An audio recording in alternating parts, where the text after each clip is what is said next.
Candlelight by Tuesday Lobsang Rampa.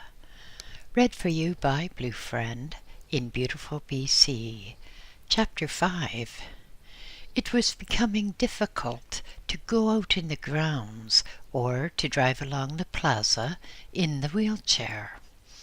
Curtains would twitch slightly at my passing, and perhaps just one eye would show as an inquisitive person followed my transit. Whispers came. "Yes, that's him, all right, that's him." Others, more forthright, came out in the open and said they had heard about me on French TV, or they had read about me in the French language papers. Some went so far as to say that there seemed to be quite a conspiracy to do whatever harm they could. The number of visitors who were just taking snapshots increased. It was noticeable that they all managed to aim the camera in my direction. On one occasion, I was riding along in my wheelchair by the side of the road, and a car came rushing out of the distance and slowed up with a screech of brakes beside me. The driver drove along at my speed, and, highly dangerously, he used a Cine camera to film me at the same time as he was trying to drive his car on a public road. There came the time when the whispers and the irritations became unsupportable, so we discussed matters, and I said, "Oh, let's get this Mr. Telly in then, and I will tell you what I'm going to do. I have had so much double-crossing from people, not only the press, but from all manner of people, that I think I will use a tape recorder and record what is said, so that afterwards, if there should be any dispute, well, then I shall have evidence to prove what happened, free from defective memories, free from what I may gently call reporter's license."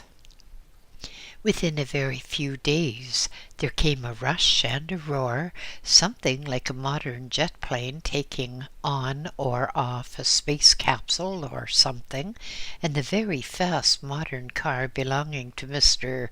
Telly swooshed up the road, violently turned right, and swung down to the entrance many floors below. Minutes later, there came hurrying footsteps and almost a skid stop, followed by pounding at the door. Mr. Telly entered. Of course, it must be very clearly understood that Mr. Telly is not his real name. His real name doesn't matter. It has nothing to do with this book, but I thought that as television and newspaper, radio and all that were much the same sort of racket, I would invent a generic term. This must be made clear because in the past I have really, truly, honestly, seriously had people write to me and ask me about Mrs. Hensbaum or Rosy Hips and people like that, not realizing that I was just using made-up names. Well, Mr. Telly came in.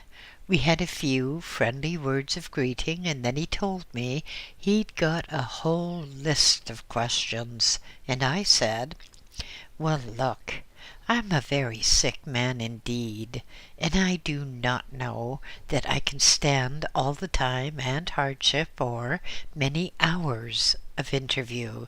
So what I suggest is this. You give me all your questions, and I will answer some of them here and now, and I will answer the others in writing." Mr. Telly nodded wisely and produced wads of paper from his pocket. Some had pretty doodles on them, for he was a great doodler, and then he put the questions on the bed before him.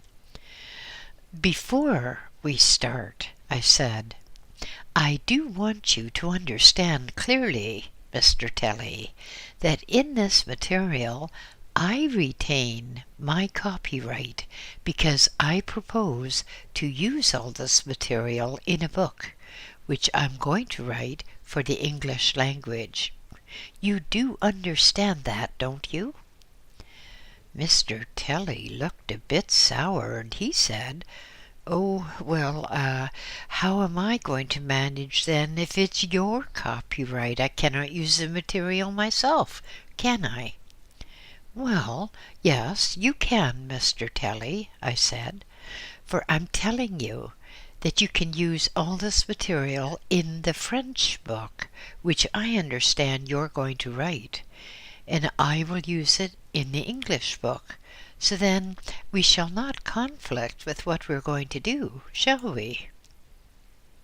Mrs. Rampa, who was listening intently, nodded sagely, and then Mr. Telly said, "Oh, well, that's all right, then."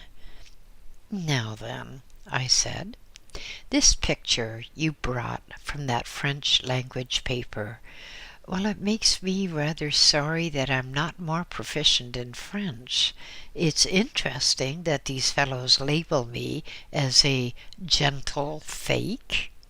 Actually, I'm neither gentle nor a fake. But surely their comments are some sort of a compliment because there's so little gentleness in the world today. It seems that Jews and Arabs are knocking the stuffings out of each other, and Christians are trying to see what is inside the other fellow, and bombs are being tossed about in Montreal, and the press and the TV are being savage to anyone. Yes, I suppose it is quite a compliment to be labeled gentle, even if it is in the connotation of fake. But, this just shows how inaccurate the press really is, because I've always maintained that it does not matter who writes a thing, so long as the person writes stuff that is of benefit to other people. So long as he writes the truth. That is what I say. I say it does not matter about me. It does not matter who I am. It does not matter what I am. If what I write brings someone some good, and letters which I have prove that I do bring good to people, then my precise identity, or whether I sign my name with an A, Y, or a Z, surely it does not matter. This interview, is really just pandering to the inquisitiveness of the public. You seem to think that it's a good idea, but I'm not sure that I agree with you.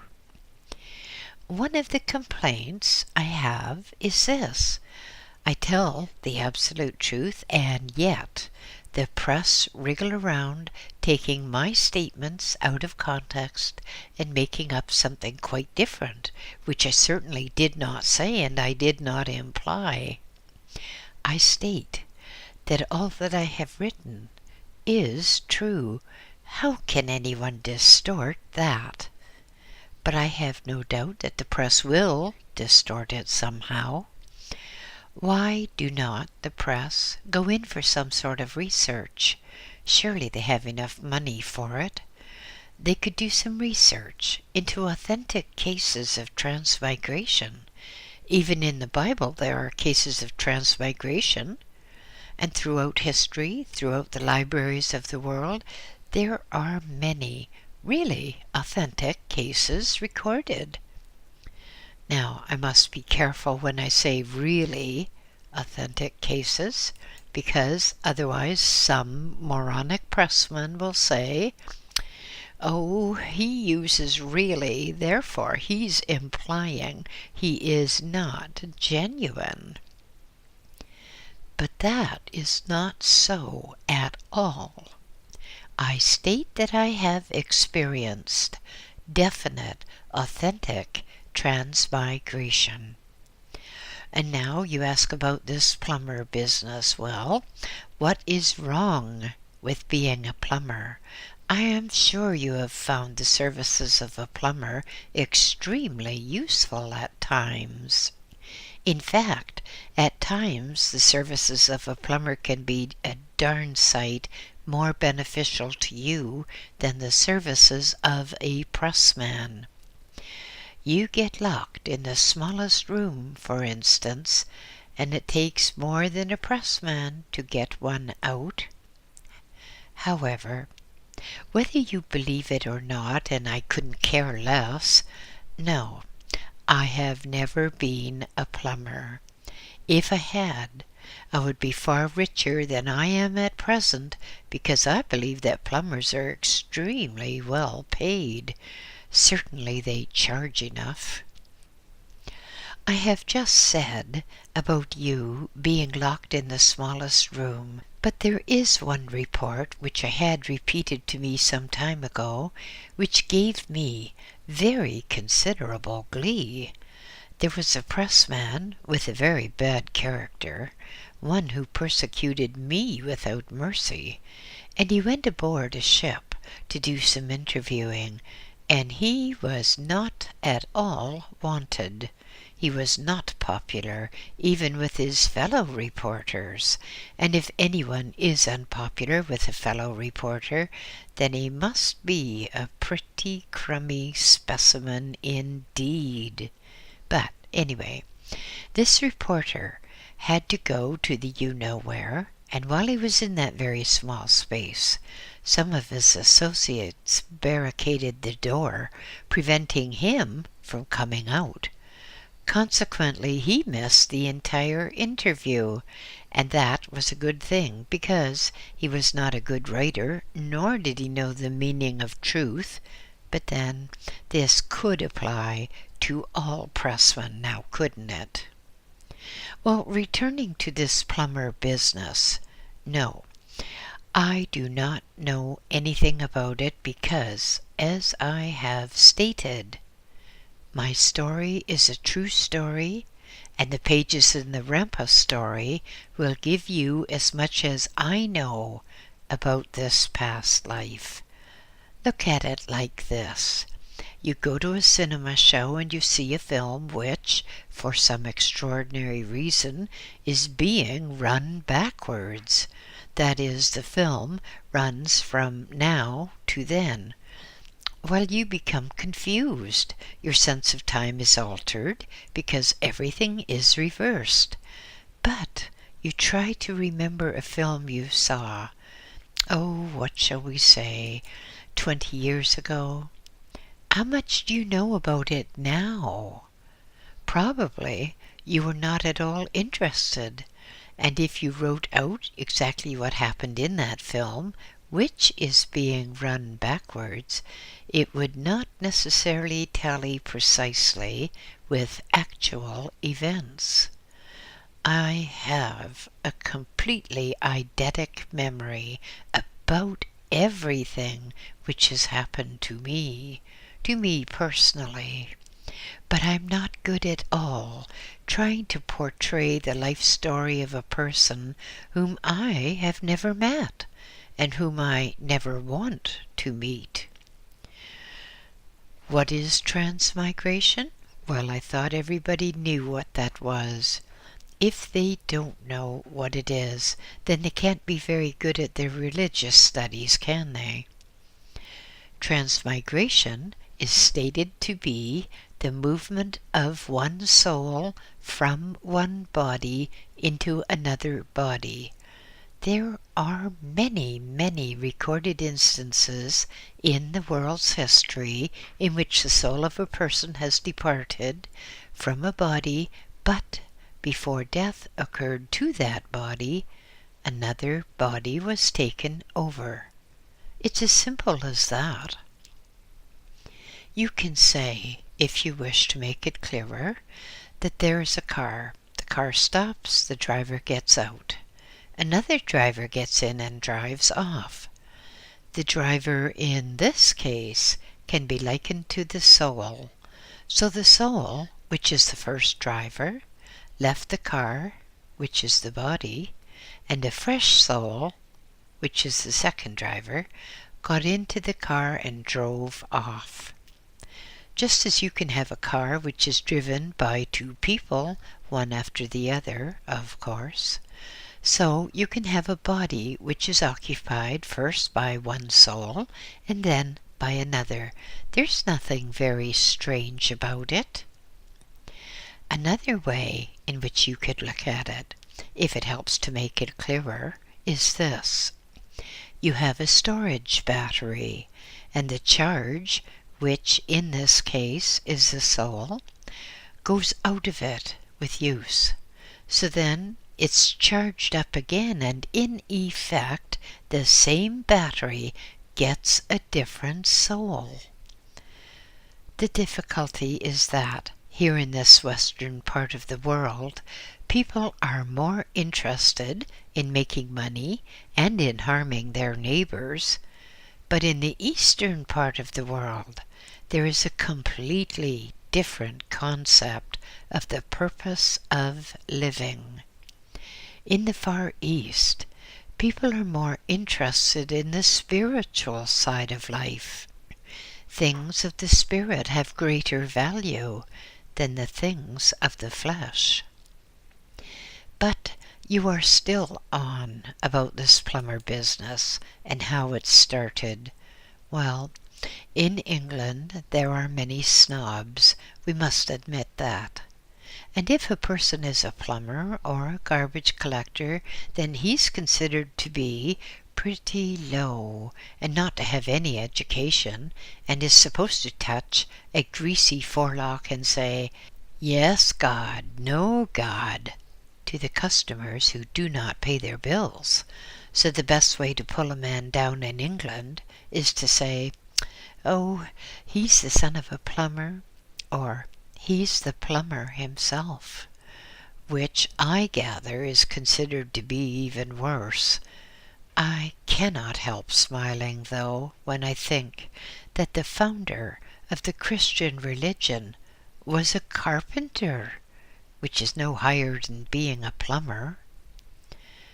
I have been reminded of a case which illustrates this very well. Lord Hambledon is an important and cultured man, but there was someone talking about him in a disparaging manner and remarked, "Oh, that fellow Smith who sells books." That, however, still does not affect the true status of Lord Hambledon, whose name is also Smith, and who is, after all, England's biggest and perhaps most important bookseller. This is the age of Kali, the age of disruption, where the crummy little man in the street and his snooty-nosed wife, done up with loads of powder and face goo, try to pull down all that really matters, try to sneer at tradition, try to sneer at culture, and have no time for education, because through television and the press, people are very superficially educated above their means and above their brains. They hear fantastic tales about Hollywood homes, and they get communist ideas that they too should have such homes, homes which really exist only in the fevered imagination of the film people. The worst aspect of our present civilization is how a very noisy minority can make it appear that a person is a fraud or a person is hated, etc. We get the same thing in strikes. We get a few hooters rousing the general public to an absolute frenzy. We get strong-armed goons who beat up a person senseless if he tries to stand on the side of decency. And so the average person who would like to know the truth is driven by fear to listen to the rabble and the goons and the press. But you tell me something. If a man has a big firm, or if he supervises, does he necessarily have to be classed as the lowest of the lot? For instance, if a man owns a newspaper, does he have to be just the copy devil, or whatever you call the fellow nowadays? Or if a man has a great big home appliance firm, does he count as a pipe fitter or a plumber, or is he the head of the firm? It is a terrible thing nowadays how people are so utterly snobbish. What was Moses? Surely Moses was a waif, a homeless child who was just picked up somewhere. And what was Jesus? The son of a carpenter, we're told, and Northern Ireland trying to destroy all the other Christians here again. As I said previously, that is an even older trade than that of a plumber.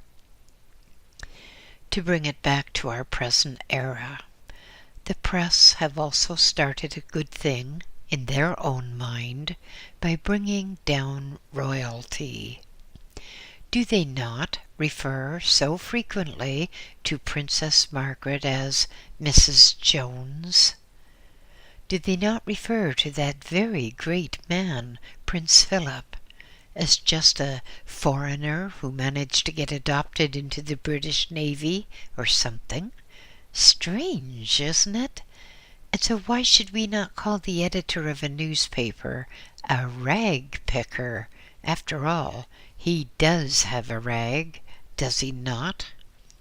Again, I'm going to state that all my books are true, and I'm going to tell you that I have a very special reason for insisting on this truth. I will even tell you why I so insist.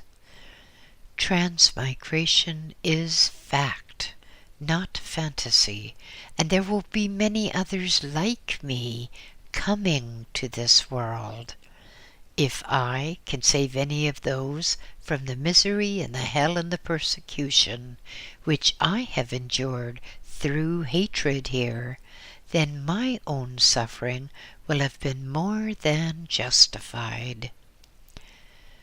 People who have accomplished transmigration and have talked about it have been regarded as something strange. Some have been put in mental homes. But if a person appears strange to another person, he is feared. And if he is feared, he is also hated. Have you ever seen a dog approaching a strange dog? Have you ever seen how it circles around, sniffing and growling, and it's always afraid it's going to lose something? Well, that is how humans behave with me, because they consider that I am different in some way, and so they try to claim that I am a fraud. Then they try to claim that because I am so strange, I must be a fake. I am not, you know. I am one alone at present, the lonely man. But there will be others coming by transmigration, and they will carry on where I have to leave off through ill health and poverty, both caused by persecution. People persecute and fear that which they don't understand. People hate those who take them into realms which they have not before entered. People loathe those who write about matters beyond the limited experiences of the reader. People try to destroy that which does not conform to their own concepts and patterns. As witness the assorted Christians in whose concepts may be microscopically different. as witness the American whites trying to enslave or destroy the American coloreds because they do not conform to the white pattern. The path of the bringer of truth is hard. Only the saddest and the pornographer is lauded and loaded with gold. No matter the consequences, all my books are true. My wife has been approached by pressmen who wanted her to write something sensational, something that the public could lap up. It did not have to be true. If it was the truth, so they said, it would not be sensational, it would be just the truth. But one man offered her quite a considerable sum of money to deny everything that I claim and to make out all sorts of strange things. He wanted sex orgies, he wanted underground temples, obscene rites. Naturally, my wife refused, but it shows that there is a little segment of the press out to falsify the truth. They cannot bear the truth. It has no interest for them. Theirs has been an astonishing interest in my sex life. Now, I can answer that easily. That is very, very simple to answer. I do not have a sex life. I live as a hermit. One could say, and it has been said too often, that I live as a lodger in my own home.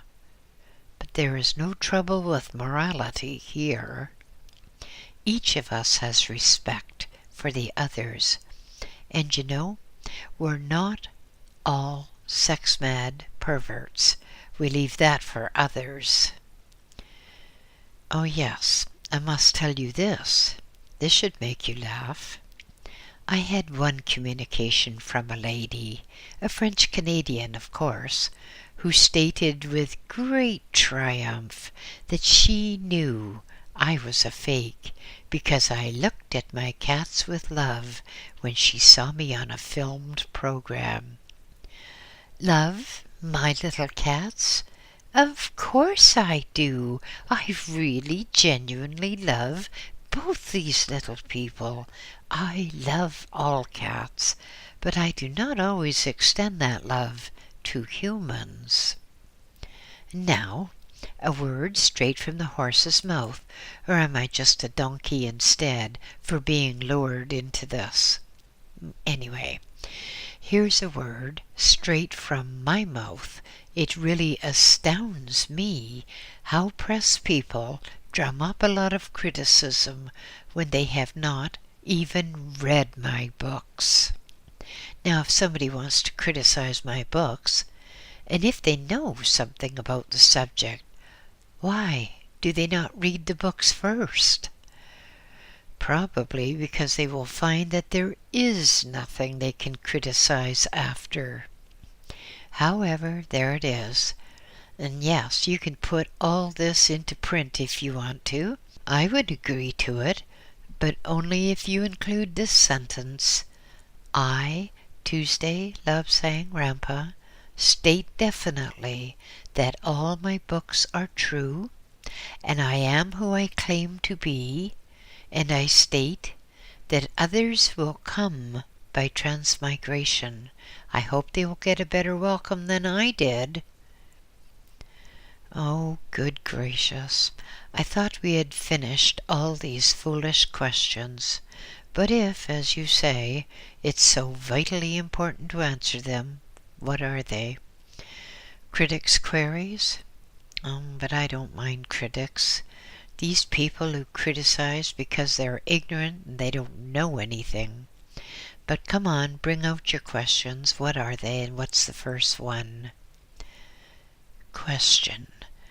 People write in and say that you do not look like a Tibetan. Answer: oh, they do they? How many people of any nationality look as popular imagination would have them look? Take, for example, England, a small country. Can you say that anyone is a typical Englishman? Consider a small, dark Welshman. Compare him with the big, blonde Scotsman. Do they look alike? They're both still people of Great Britain, aren't they? Then take a person from Manchester and a person from Cornwall. They're both English, but they may be utterly, utterly different. Consider high caste Indians. Some of them are so white-skinned that they can, and they do, pass for Europeans. But the typical Indian of distorted imagination might be a small, dark little man, usually clad in rags. That is nonsense. It's quite absurd to say that there's a classical person of any race. For example, John Bull, the typical British cartoon figure. Is there such a person? Or Uncle Sam. Is there such a person as Uncle Sam? No. People who say, oh, he doesn't look like a Tibetan, are just displaying their ignorance of life and life's forces. The average Tibetan of popular Western imagination is of Mongolian origin. But the higher the caste of Tibetan, the whiter and the more European he appears to be. Question: what can you tell us about reincarnation? People write in and say that reincarnation is a thing they really cannot accept. Answer: what a fantastic thing that is. Reincarnation is or has been taught in most religions. For an illustration, let me remind you that the original teachings of Christ are very, very different from the teachings of the present.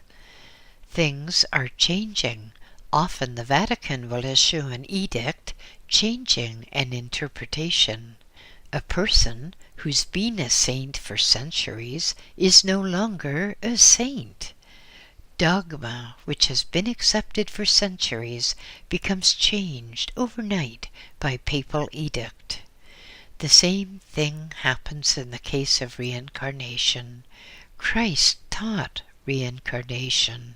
He taught that people came back time after time and then went back to the place where, in my Father's house there are many mansions. But the priests, round about the year 60, decided to alter the teachings of Christ, and they found that it was not wise to teach reincarnation because people would have a jolly good time in one life, thinking they would pay for it in the next life, in the comfortable distant future. So, in the Christian belief, reincarnation was dropped. The original documents, the Dead Sea Scrolls, and all that type of thing, teach reincarnation. But isn't it amusing that I, a non-Christian, should have to teach the Christian belief to Christians? Many religions believe that people have to come to this earth as children return to school time after time. Children first go to the infants class, then at the end of that term they go home for recreation. At the end of the recreation, they are born to the school life again. If they've done well enough in their previous term, they come back to a higher grade. Then, when they have continued successfully for that term, they die to the school life and return home again, going back to school after the suitable holidays. And so they go on like that, returning to school until the end of the school career. At the end of each successive term, they return home, only to go back to school in a higher grade until they have progressed through the school, or as we have to point out, life. Then they return home to come back to school no more, or come back to earth no more. Question. I have here a French magazine. It prints the information that you are a plumber. It says that you have been a plumber all your life. What about that? Answer. Oh, so we get back to this plumber business again, eh? Well, I wish I could charge the going rate for plumbers. I could do quite well on that money, but no, I repeat, I am not a plumber. I've never been a plumber, and, well, how can they possibly say that I am now living as a plumber when actually I am either bedridden or confined to a wheelchair? That just shows how press reports are frightfully inaccurate. Question.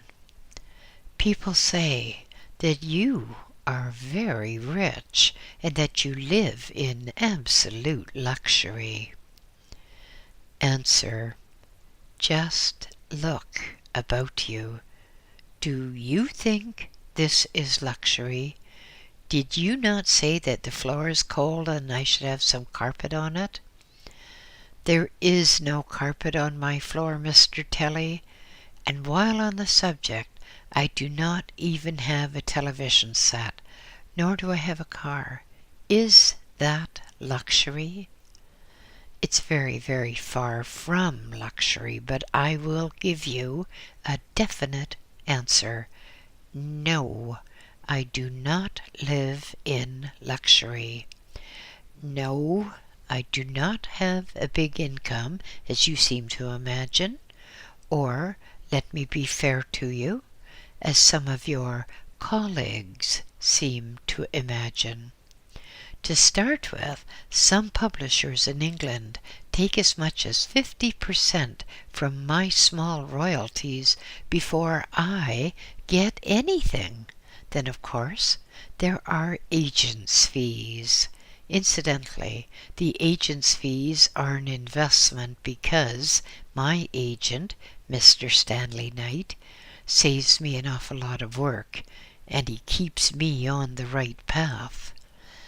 If a book is published in a different country, there may be 2 sets of agent's fees, and then there's tax. In addition, of course, there are all manner of expenses connected with book writing, typewriter, typing, copying, and all the rest of it. If the complaint is that I live in this particular apartment building, well, let me tell you this. It is cheaper living here than in many other apartment buildings. There are many advantages to living in a place such as this. I have no car, as I told you, for the simple reason that I can't afford one. But one exceptionally good advantage in being here is that there are doormen, people who keep unwanted, uninvited guests away. People come here, and unless they can produce some conclusive evidence that I am willing to see them, they're just told, no admittance. And to me, that's worth quite a lot of money. But if you really want to know what I do with the small amount of money I get, I'll tell you. I do research. I'm doing research into the matter of the human aura. All humans have an aura around the body. There's no point in going into details here, because all that is written about in considerable detail in my book, You Forever. If people could photograph the human aura, they would tell you in advance about illnesses which were likely to affect this physical body. tell you in advance while the illness was preventable or curable. You see, illness shows in the colors of the aura long before it manifests itself in the physical body. Research, equipment costs a lot of money, and because I spend so much on research, I have little indeed left for myself. Sometimes not even enough for medical necessities. By the way, let me just interject my own remarks here for the moment, apart from questions. I cannot understand why all these personal and impertinent questions are being asked. I write true books, and it does not mean that because a reader pays a few cents for a book that he has the right to inquire into my private life. Why should I not write to some of my readers and ask how much money they make and what do they do with it? And why should I not ask about their sex life? Do you think they'd answer that? But no matter, let us get on with these questions and answers, because I've already told you I will answer some more. Question. You say you are a monk. Then why are you living with 2 women? Answer. Now, that really is an utterly absurd question. Why shouldn't I live with 2 women? Doesn't the Pope, for instance, have women around him? He does, you know. He has a housekeeper for one. But anyway, why not say that I live with 4 females? 2 of the females are Siamese cat ladies, and real ladies they are too. But I've already made it clear about my sex life, or to be more precise, my lack of sex life. So there's no point in going further into that except to point out that even Gandhi had women attendants. Christ had women about him. And if we are to believe the Bible, Christ even mixed with prostitutes. So what is wrong in mixing with women? They are humans, aren't they? You will find that in Tibet some monks were even married, and their wives lived in the lamassaries. No, I cannot help pondering upon the reason for such a stupid question. Question. Why did you come to Canada? The press in England said you had gone to your Canadian hideout. Did you come here just to hide? Answer. Why did I come to Canada? Why not? I have to live somewhere. And if I had gone to Timbuktu, some clot would have said, why did Lobsang Rampa live in Timbuktu? After all, why do people live in Canada? Is there anything wrong with the place? Is it a crime to live here? The answer is that I live in Canada for probably the same reason as you do. I live here because I want to live here. I have taken out Canadian citizenship, and now I'm a full citizen of this Canada. Question. Why are you so antisocial? Why do you live like a hermit? Why don't you meet some people? Are you afraid or something? Answer. You know, I would love to stop here and have a jolly good laugh.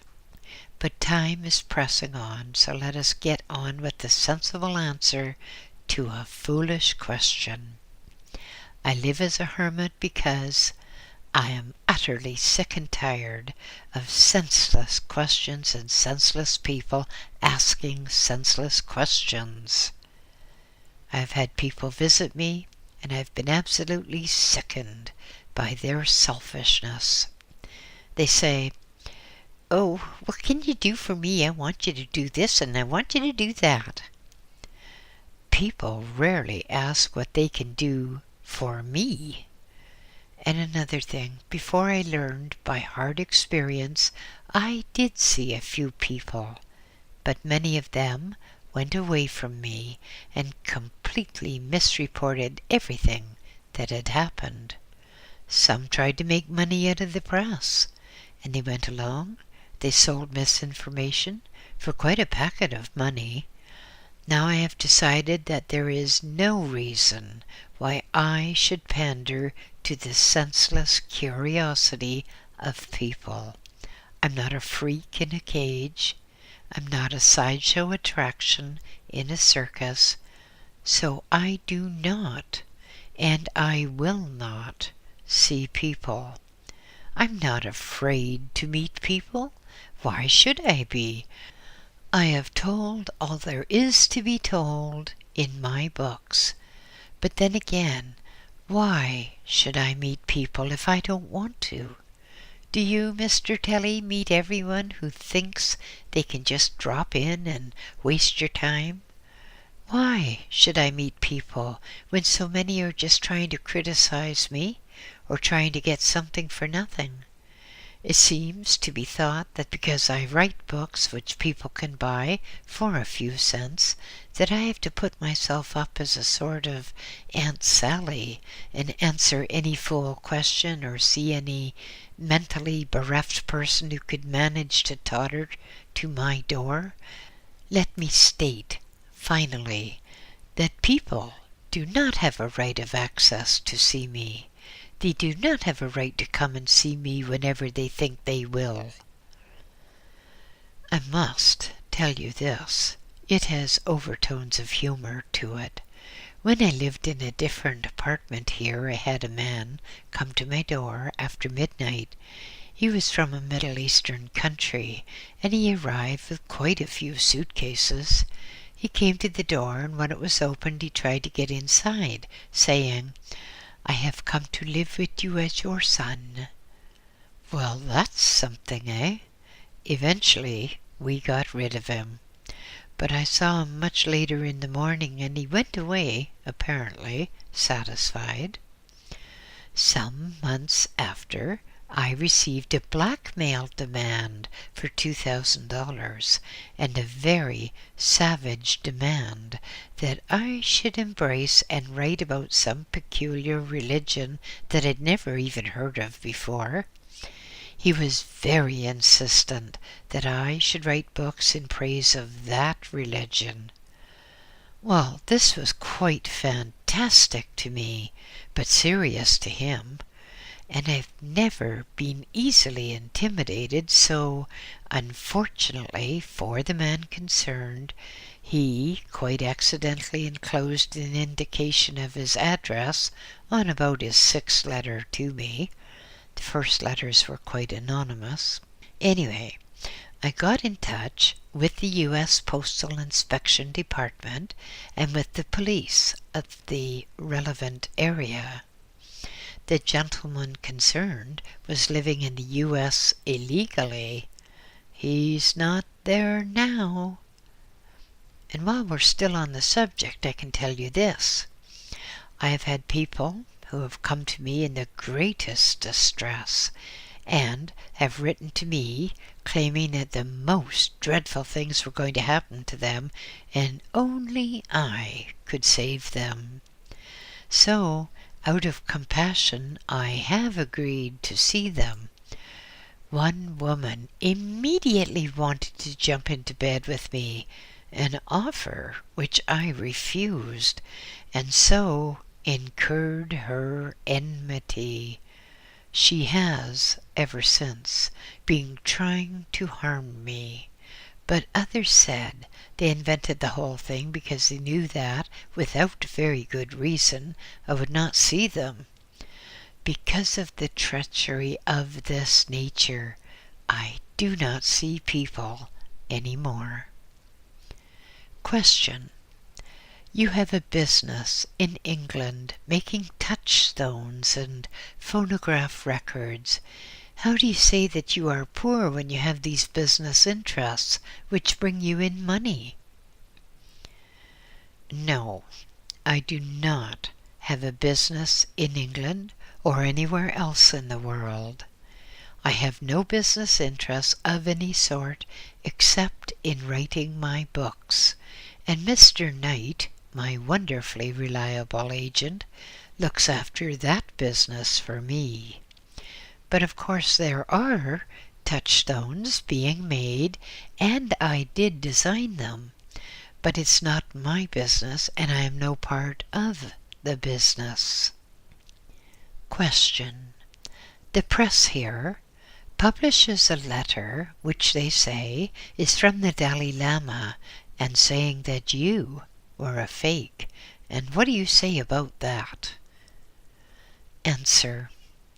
The press made much of a purported statement by some secretary employed by the Dalai Lama to the effect that I was not genuine. But the Dalai Lama himself has never said such a thing, nor has his secretary said I am not genuine. The letter, for example, said he places no credence, which is a horse of another color. But let us look into this matter. Anyone with even the meanest intelligence would know that people in high places have quite a number of secretaries. Leaders of countries have several secretaries, and sometimes these secretaries have limited authority to write what they consider to be fit, because their employers do not have time to deal with all the correspondence themselves. So if the fellow has a personal dislike, then he gets a wonderful opportunity to vent his spite on the object of his dislike. And in this particular case, I state absolutely that there is a secretary to the Dalai Lama who has no liking for me at all, and so this secretary makes remarks about we place no credence, which is quite a different thing from what the press try to convey. By the way, you've just told me yourself that there were 2 lamas discussing the Rampa affair, and one lama was supposed to be very opposed to me, and the other was absolutely fervent in his support.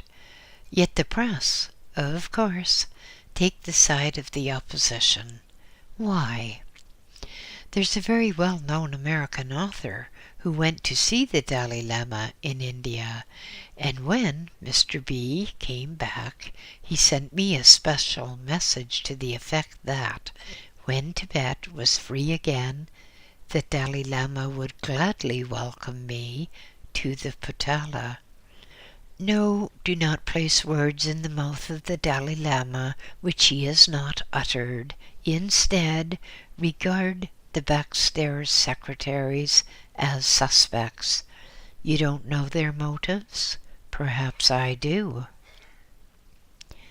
Once again, I will make another remark which doesn't so far come in your questions, but I gather you have a whole bunch of the wretched things.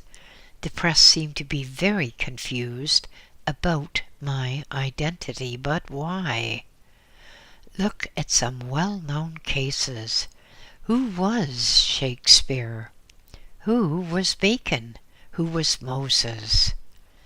I mention these merely because they are so well known, and again, just to show how remarkable some press statements are, I have already mentioned a press statement about Christ going to Japan after he, quote, ran out, unquote, on his brother.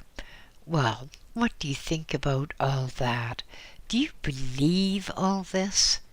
It is in the press, you know.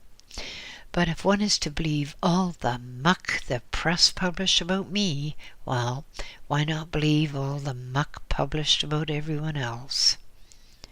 Question. How old are you? Why do you refuse to give your age? Answer: I do refuse to give my age. It's nothing to do with anyone else. My age, which is far more than you would believe, does not affect my book writing. It doesn't add any proof to anything. And in any case, I do not want to give any proof, because I just couldn't care less about pleasing the press. The ordinary decent people who read my books do believe me, but as is always the case, an extremely noisy minority make a commotion quite impossible to credit unless one is the victim. But the answer is no, I will not give my age, and the sole reason is because I do not want to. End of chapter 5.